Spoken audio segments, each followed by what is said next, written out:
Olá, seres atravessados pela linguagem. Vamos falar um pouco sobre atendimento online.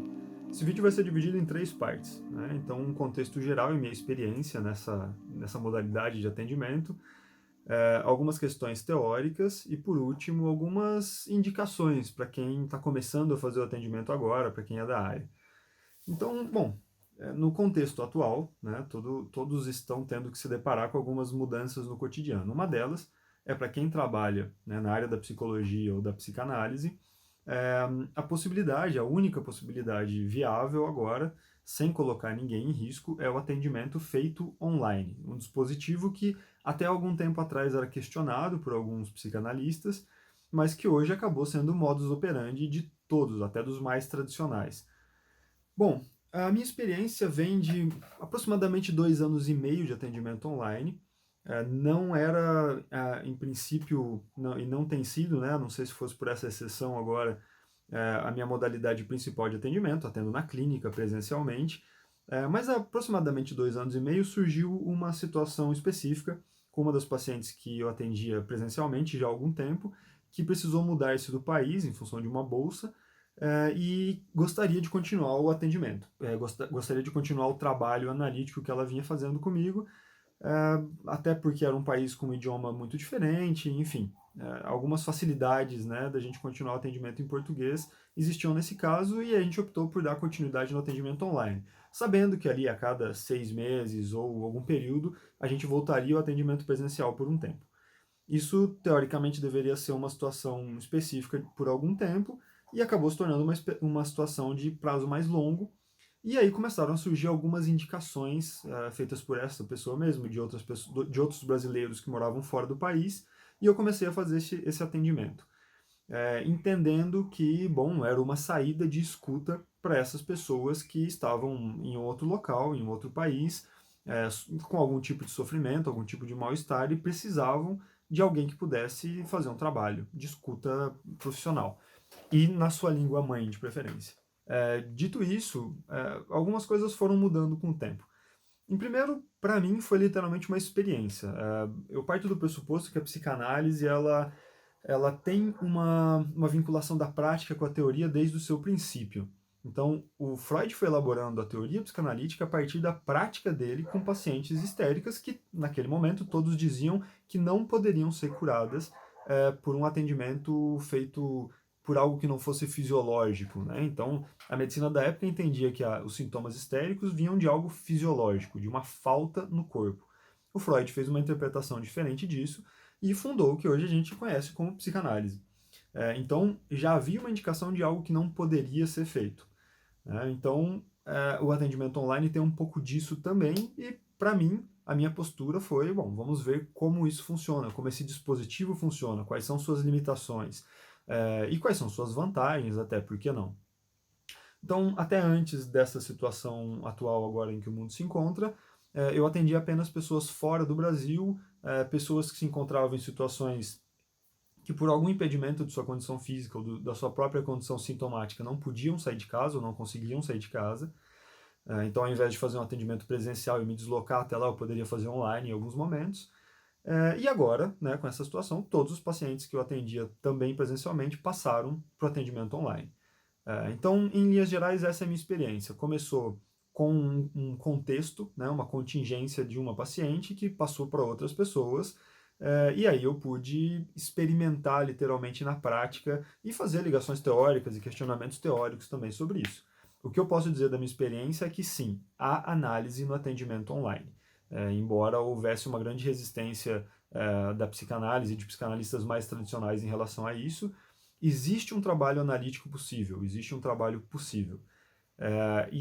Bom, posso dizer que tem algumas vantagens até, embora também tenha algumas limitações, como todo dispositivo, né, analítico. Então, existe uma idealização muito grande da clínica, né, do divã e da clínica freudiana, como deveria ser.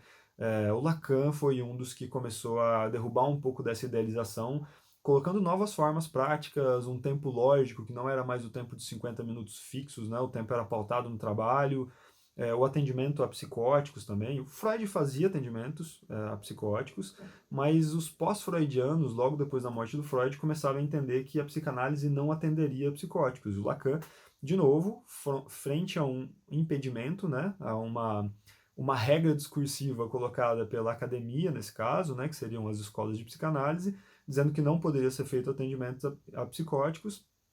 Ele faz a sua dissertação, a sua tese de doutorado em cima de um atendimento, que é o caso AME, e a uma psicótica, e depois desenvolve uma clínica muito competente, digamos, em torno disso. E hoje em dia a gente sabe que existe essa possibilidade. Bom, então, frente a isso, quais seriam algumas questões teóricas importantes? Em minha dissertação de mestrado, eu trabalhei o corpo e o sintoma na psicanálise. E o que eu pude notar nesse trabalho foi que o que a gente entende como corpo, né, para a psicanálise, ele não é, e até para a própria constituição do sujeito humano, o corpo ele não é puramente fisiológico. E o sintoma histérico falava muito disso, porque a paralisia na perna, por exemplo, ela não obedecia a condições anatômicas da inervação da perna, né, que ela vem lá de cima do quadril. Não, a paralisia obedecia a algumas outras indicações que eram muito mais psíquicas, que não tinham nada a ver com o fisiológico, e nada a ver. Tinha alguma relação com o fisiológico, mas não eram determinadas pelo fisiológico, né, ou pelo anatômico. Então, o corpo, para a psicanálise, acaba sendo entendido como algo não tão puramente fisiológico, né? Embora a gente tenha lá o que o Freud chamou, né, da pérola, né, do grão de areia que forma a pérola, que é uma ligação fisiológica, mais feita por um histórico de desenvolvimento pulsional, né, que a gente poderia dizer, desse sujeito. Enfim, a gente pode pensar, então, que o corpo ele vai muito além do fisiológico. O Lacan vai desenvolver algumas questões em relação ao corpo muito interessante, quando ele aponta que é uma constituição imaginária, ou seja, é uma tentativa do sujeito de um grampeamento, literalmente, né, de partes que em primeiro momento são separadas, em uma unidade. Né? Por isso que a gente fala dar corpo, né, fazer uma unidade. Essa unidade é feita a partir do olhar do outro, ok? Dessa relação com o outro que dá um lugar para esse sujeito. Bom, sem fazer simplificações muito grandes, o que a gente pode pensar é que se o corpo ele vai além do simplesmente fisiológico, do biológico, de um pedaço de carne, a grande questão que se trazia antigamente, o grande questionamento que se fazia em relação ao atendimento online, é que se não há presença de corpo, presença física, não era possível a análise. Ok, mas e o que é o corpo para a psicanálise?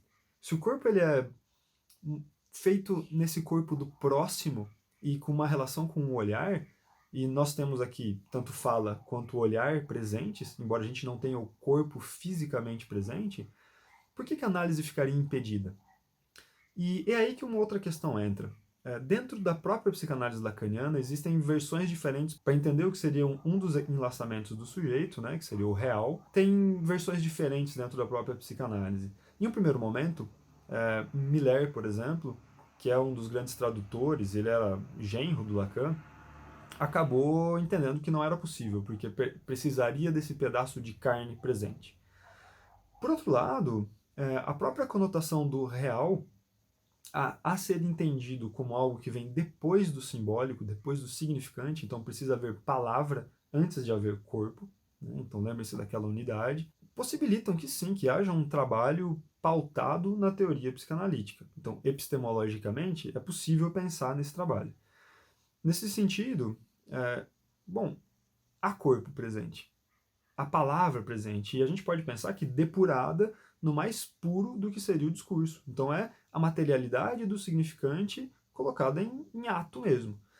Então, acho que a grande vantagem desse momento que a gente está pensando, né, não querendo procurar coisas boas em algo que é muito difícil, como está todo mundo vivendo, mas a vantagem para a discussão teórica nesse momento é que, como todos estão sendo obrigados a fazer o atendimento online e perceber as possibilidades e as impossibilidades, até as próprias limitações do analista em relação a isso, vai haver uma abertura para essa discussão teórica maior. E até para fazer um retorno à teoria a ponto de, bom, vamos entender direito o que é o corpo para a psicanálise e o que o Lacan queria dizer com essa materialidade do significante. E até que ponto a gente pode trabalhar isso nesse dispositivo, né, ou seja, por Skype ou Facebook, ou seja lá o dispositivo que o analista escolher, até que ponto isso é possível, que tipo de trabalho é possível, que tipo de trabalho não é possível. E bom, a gente pode pensar também que as deformações, né, no sentido de você pegar uma prática que é estandartizada e você causar algumas deformações para criar uma nova prática, bom, essas deformações não necessariamente são uma degradação da teoria. Pelo contrário, pelo que me parece, elas dão mais movimento à teoria. Ok, então vamos à terceira parte do vídeo, onde as pessoas que estão começando a atender, que são da área, né, poderiam pensar em algumas possibilidades de atendimento. Então, vamos lá. O dispositivo mesmo, literalmente, né, aquilo que você usa como meio para poder falar com o paciente, isso varia, né, de gosto a gosto. Eu tenho usado o Skype, me parece que o Skype ele trava menos, ele tem menos delay na conversa do que os outros. Algumas pessoas que não conseguem utilizar o Skype, o WhatsApp acaba sendo uma solução. O problema do WhatsApp é que ele tem um pouco mais de delay, né? Então ele, às vezes a fala fica entrecortada, isso complica um pouco a situação, mas é possível, né? Algumas pessoas utilizam o Zoom também. O Zoom tem uma qualidade de fala muito boa, mas é importante observar algumas questões de segurança. E uma das demandas que o Conselho Federal de Psicologia nos faz é que a gente possa utilizar um dispositivo seguro, né, que você possa ficar tranquilo quanto às informações que estão sendo utilizadas. Então eu não uso o Zoom em função disso. Mas o Facebook não, me desculpem, o WhatsApp e o Skype têm funcionado muito bem nesse sentido. Em algumas situações muito específicas, onde a conexão não é boa o suficiente para uma chamada com vídeo, a chamada pode ser feita por telefone, mas isso é algo que eu utilizo apenas com pessoas que eu já atendia presencialmente. Pessoas que começam o atendimento diretamente online, eu prefiro que a conversa aconteça com vídeo. O vídeo é uma outra questão importante. Lembre-se que tudo que acontece dentro da análise pode ser material de trabalho também. Então, o próprio uso do vídeo ele pode ser colocado em trabalho. Então, se no atendimento presencial usa-se o divã para limitar a visão, né, e para tirar um dos estímulos, então o analisante fica muito mais voltado para os seus pensamentos e para a associação livre, você pode fazer isso com o vídeo também, simplesmente desligando o vídeo, desligando os dois vídeos, ou mantendo um dos dois ligados para que você veja o paciente, mas o paciente não te veja, e que ele possa sentar na cadeira, né, e desligar um pouco dessa tela, que em geral é forrada de estímulos, né, que não são só a análise. Então isso é uma possibilidade que esse dispositivo permite. A associação livre continua sendo a regra fundamental da psicanálise, então a contrapartida do analisando é a associação livre, e nesse sentido ela precisa ser colocada. Então, em atendimentos onde você já fazia o atendimento presencial e passou para o atendimento online, é importante lembrar ao paciente que a regra continua sendo a mesma. Então, diga aquilo que te vier à cabeça, né? Aquilo que te ocorrer, aquilo que você se pega pensando. Por outro lado, quando é um atendimento que começa já no atendimento online, então o primeiro contato vai ser online, a minha posição, e aí isso é algo que vem da minha experiência nesse atendimento, é uma anamnese inicial, onde a postura do analista é um pouco mais ativa em termos de perguntar, bom, o que te trouxe aqui, né, e ir perguntando algumas questões em relação ao que a pessoa está sentindo, o que fez ela procurar por um analista, né, nesse momento. Um pouco mais de contexto. Isso varia um pouco para quando é um atendimento presencial, mas online eu prefiro, nesse primeiro momento, fazer algo não estruturado, não é uma anamnese estruturada, mas é uma anamnese, digamos ali, semi-estruturada, onde eu faço mais perguntas. E aí, no final desse primeiro momento, eu explico para a pessoa o que é a regra fundamental, né? Então, bom, o importante do trabalho é que se diga aquilo que vier à cabeça, né? Em algumas outras situações, você precisa lembrar disso mais algumas vezes para que a pessoa se habitue. Lembre-se que essa é a regra mais simples que existe, mas ela não é fácil de ser seguida. Tem alguns textos bastante interessantes do Freud sobre a técnica em relação a isso, acho que é uma leitura bem importante. Uma outra questão que eu acho interessante é ressaltar sempre para a pessoa que ela precisa estar num local onde ela possa falar sem ter medo de ser ouvida. E aí tem uma quantidade grande de situações que eu já presenciei, né? Então, atendimento com gente dentro da casa passando, atendimento em local de trabalho, né? Em função de que as pessoas falam outro idioma, então não estariam entendendo, mas isso não é interessante em função de que a pessoa precisa estar no local onde ela tem a tranquilidade de falar, de expressar seus sentimentos também. Né? Ela não fica impedida de falar por conta do ambiente que ela se encontra. Isso acaba sendo um pouco do investimento da análise também. A pessoa precisa ter um trabalho, né, de conseguir um horário onde ela vai ter um local específico para se direcionar com uma boa conexão para fazer naquele horário aquele atendimento, semanalmente.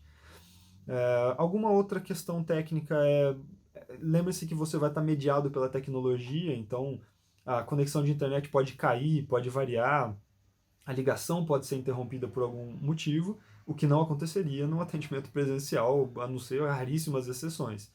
Né? Então, é muito importante manter a naturalidade nesse sentido e manter a atenção. Né? Claro que se há uma interrupção por algum motivo, retome exatamente do ponto onde parou, sem dar muita importância para a interrupção. Então, bom, vamos lá, você estava dizendo isso. E retoma a associação livre. Em relação a atendimentos com crianças, eu tenho conversado com algumas colegas que fazem esse tipo de atendimento. É possível um trabalho também. Exige uma criatividade muito grande do analista. Em alguns momentos exige a presença da mãe da criança, como no presencial também pode acontecer. Deve acontecer em alguns momentos, inclusive. Então, é possível o trabalho, apesar de ser mais desafiador do que o trabalho com adolescentes e adultos, que vai ser pautado muito mais na fala e não tanto no brincar. Mas eu tenho visto alguns trabalhos bem interessantes, assim, que são que geram, né, um trabalho ali subjetivo, mesmo em crianças e mesmo à distância.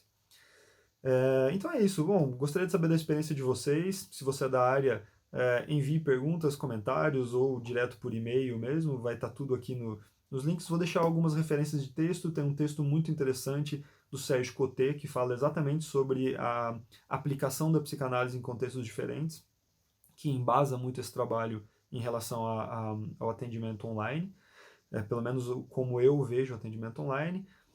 Eu vou deixar alguns links para alguns textos do Freud que falam sobre a técnica, que fica bem perceptível que não se faz só presencialmente isso, inclusive o próprio Freud se analisava com fris através de cartas. Então, por muito tempo, a figura de analista para o Freud era um colega com quem ele trocava cartas.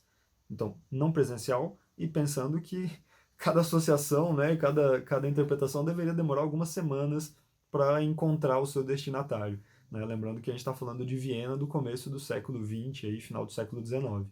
Então é isso, espero ter ajudado. Questões teóricas precisam ser desenvolvidas e a gente precisa conversar sobre elas, mas agora não é mais um diálogo no sentido de, bom, essas pessoas estão fazendo algo que não é psicanálise, porque agora todos estão tendo que se haver com esse dispositivo. É isso e até a próxima.